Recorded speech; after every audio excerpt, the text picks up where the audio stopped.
Depuis des années, les forêts sont menacées. La biodiversité prend un coup. L'écosystème n'existe presque plus. L'augmentation galopante de la population en est une raison, cette dernière prenant d'assaut les forêts naturelles de jour en jour. La Journée internationale de la biodiversité a ainsi toute sa raison d'être pour pallier à ce phénomène qui ruine la nature. L'édition 2022 n'est pas mise en marche dans la commune de Dangbo le dimanche 22 mai. La forêt dite Monzon est la cible.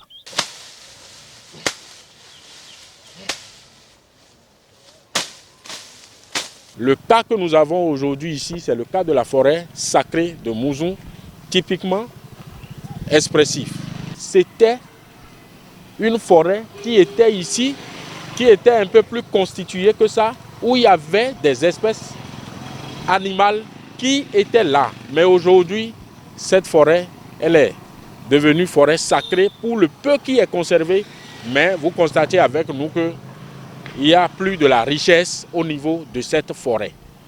Donc, cette journée, c'est pour appeler l'attention des uns et des autres. Pour dire, lorsque nous sommes dans des cas comme ça, allons alors à travailler de sorte à reconstituer en réalité ces forêts, ces écosystèmes, et en introduisant de nouvelles espèces ou des espèces qui étaient des espèces de cette forêt originellement.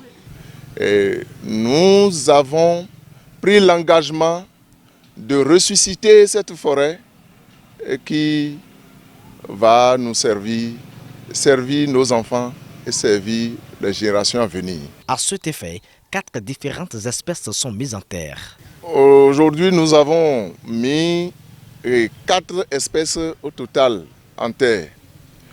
Le raisin bord de mer, le samba, le calcédra et Afzelia africana.